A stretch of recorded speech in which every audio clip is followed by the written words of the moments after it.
It's one of the largest corruption scandals ever to engulf Southeast Asian politics. International investigators say top Malaysian officials siphoned money off the country's sovereign wealth fund, the One Malaysia Development Berhad, known as 1MDB. Instead of being used for development work, those funds were allegedly spent on lavish properties and entertainment companies, as well as gifts given to celebrities like actor Leonardo DiCaprio. Now the US Attorney General has weighed in. Officials allegedly laundered more than $4.5 billion in funds through a complex series of opaque transactions and fraudulent shell companies with bank accounts in countries ranging from Switzerland to Singapore, Luxembourg, and the United States. This is kleptocracy at its worst. The man named at the center of the scheme is the current Malaysian Prime Minister, Najib Razak. He's denied any wrongdoing. But the scandal has enraged ordinary Malaysians and ignited movements to hold those responsible to account. Like this one by local NGO Bersih. We have planted the seed where people actually start to ask, what is MDB scandal all about? Why is it that we are questioning the Prime Minister having 2.6 billion ringgit in his personal account and doesn't need to even account for it?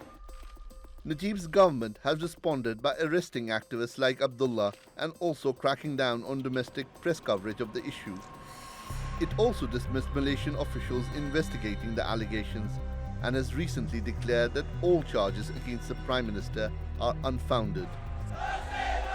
But that's only lent more impetus to the campaign, and it's been strengthened after the country's longest-serving Prime Minister and Najib Razak's former mentor joined in the call for him to step down. Kalaupun kerajaan tangkap orang itu ini apa semua, dia tidak akan menjejaskan semangat rakyat untuk membuang Najib Tun Razak kerana dia mencuri duit. Muhammad says he's willing to join forces with the party of another former protege, Anwar Ibrahim. As the pressure intensifies, Najib Razak is expected to call snap elections any week now. So will the waves from this corruption scandal be big enough to sweep the ruling party from power? Shoaib Hassan, the Newsmakers. Well, joining me now from Singapore is O.I. Sun. He's the former political secretary to Prime Minister Najib Razak. In Kuala Lumpur, we have Mukhriz Mahathir. He's a leader in the opposition coalition and the son of former Prime Minister Mahathir Mohamad. And also in Malaysia's capital is Rafizi Ramli. He's an opposition MP with Anwar Ibrahim's People Justice Party and the co-founder of the whistleblowing organization. Now, gentlemen, I'm going to begin by asking you all the same simple question. I'll start with you, O.I. Sun. Is Malaysia's State Development Fund corrupt?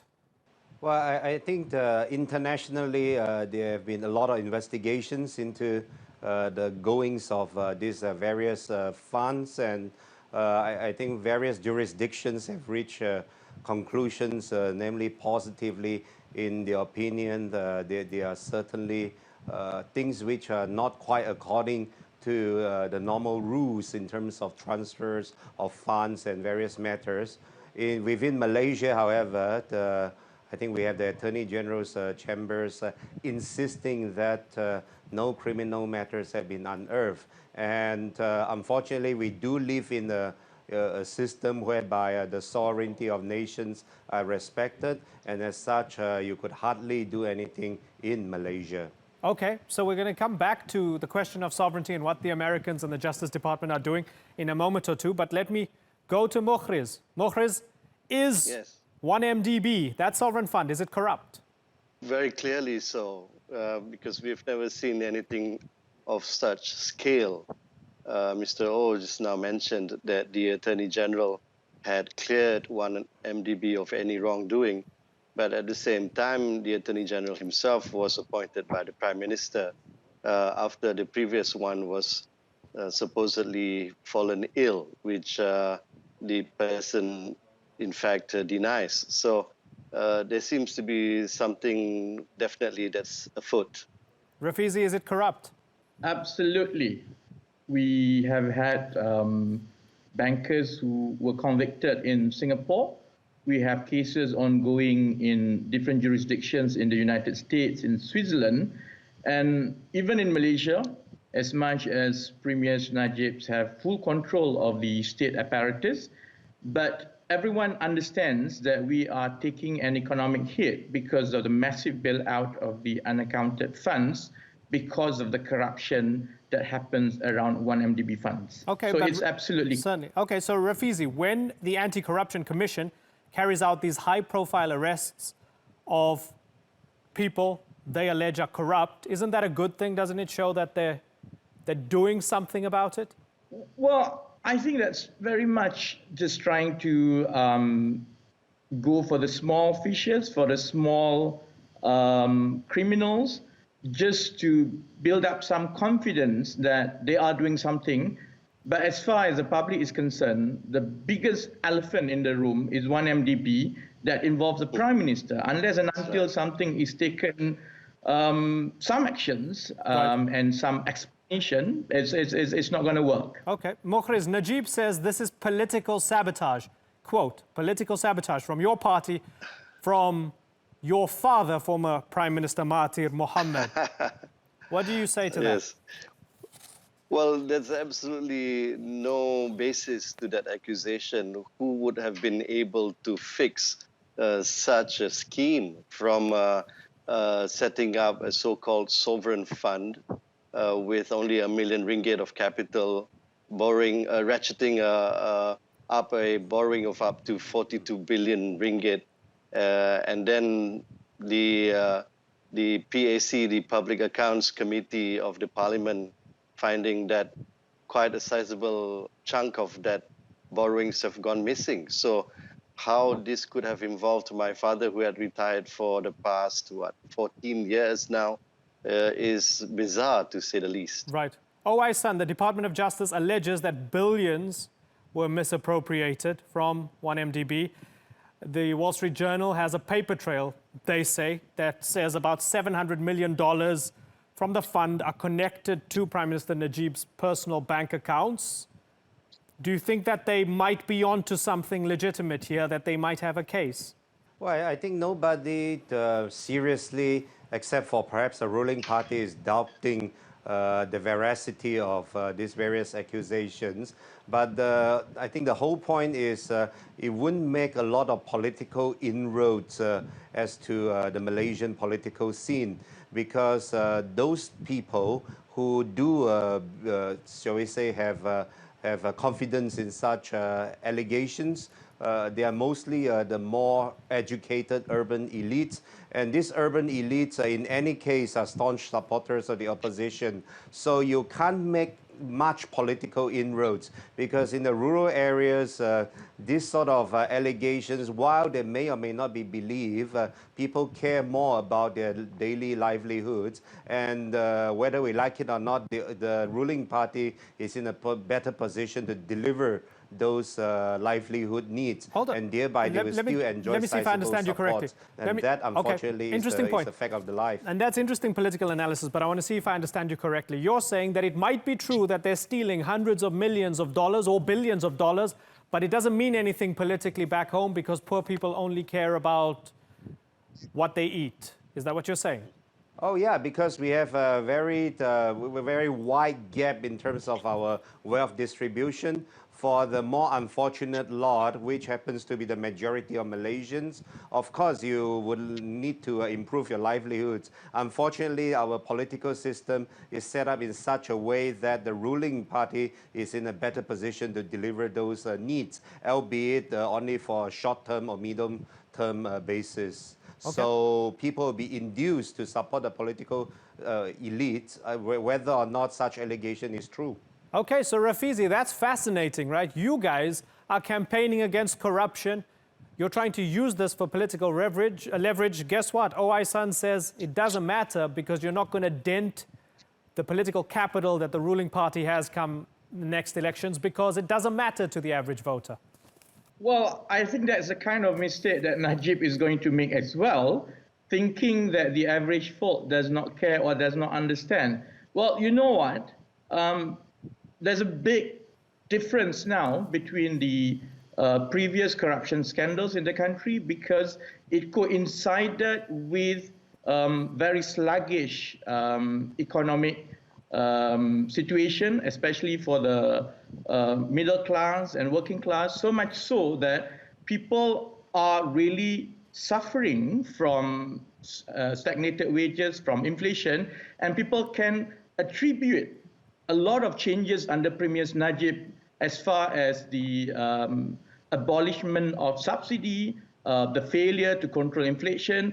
All these are attributed to 1MDB because state funds had to be used to cover up for the financial burden. So while they might not talk too much in the context of 1MDB, the financial scandal, they understand the money that has been siphoned away does have an impact on their livelihood. And I think they will show it at the ballot box. Yeah, and it's going to be interesting to see when that election actually happens, which one of you is right. Mukhriz, let me ask you about what's going on in the US. So on the one hand, you have the Department of Justice, Jeff Sessions, going after the Malaysians using very colorful terminology as well. And we're talking about billions of dollars, and the DOJ seems to be extremely confident.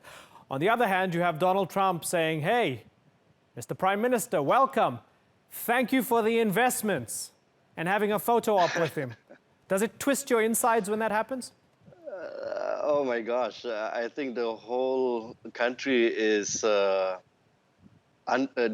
just can't accept this situation that we're in at the moment when we have one part of the US government represented by the DOJ, Jeff Sessions being the Attorney General, being very clear in explaining what's happened with 1MDB, the amounts of money that has been siphoned out into the US market, buying all this property and such. And at the same time, the Malaysian government actually saying that this is not from 1MDB, therefore, even if the Attorney General obtains these monies, Malaysia should not be accepting it because they claim it's not ours. It's really bizarre. And what is even more baffling is Najib's offer to Donald Trump that he would use the pension fund, which is our hard-earned money actually, to invest in infrastructure projects in the US, amounting to tens of billions of dollars. So it's really quite surreal actually, if I should say. And none of us can accept this. Son, does the fact that the US president seems to have Najib Razak's back mean that he's in the clear here no matter what happens with the DOJ? I think Najib Razak is not only in the clear of the current US president, I think he's in the clear of the US rival, namely China, and various other parties around the world. You see, the fact of the life is diplomacy. It's sometimes very contradictory when it comes to being compared to domestic politics. Domestically, there are a lot of opposition to Mr. Najib, granted. Internationally, he has positioned himself successfully, at least to the US and to the West, as somebody who is moderately Muslim and been held up as a role model for a lot of failed states to emulate.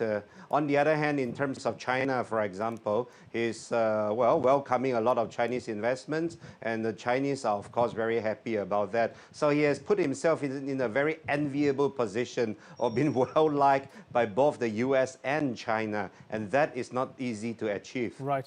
Rafizi, last year Time magazine listed Malaysia the second most corrupt nation in the world after North Korea. Now, after everything we've spoken about, you would accept that that was a bit below the belt, right? That's a bit of an exaggeration, isn't it, Rafizi? I think as an insult and below the belt for us Malaysians, but I think quite aptly for Najib, considering that Malaysia is a lot more mainstream as far as nations are concerned. But I think what the public is even more angry over the last 1 year is that that kind of labeling and what the rest of the world think about Malaysia have begun to really have an impact economically to us.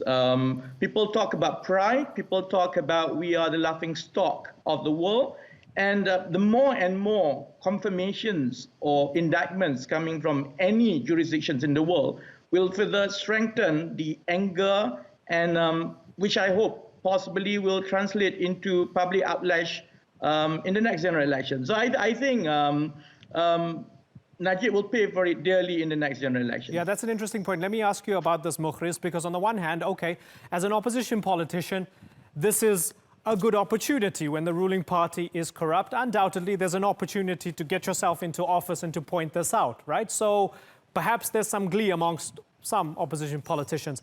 But on the other hand, as Rafizi says, when it comes to Malaysia's standing in the world, do you find it embarrassing as a Malaysian that all of this is out in the open and that they might be, and again, these are all allegations, there might be massive corruption to the tune of billions of dollars using your taxpayer money?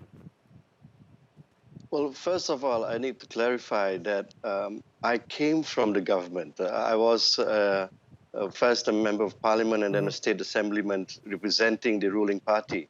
It was due to my criticism of the leadership, particularly Najib, was the reason why I was expelled from the party together with the Deputy Prime Minister, who is also the president of my party. And it was not at all intentional that we ended up forming a new party, be part of the opposition coalition to try and overthrow the Barisan National government. You know, it was due to our criticisms internally. And sure, we would like to form a new government that has to be absolutely clean of any form of corruption. And I think this is the aspiration of every single Malaysian that will be going out to vote in GE14. It's been a pleasure having you all on the Newsmakers. Thank you very much for joining us.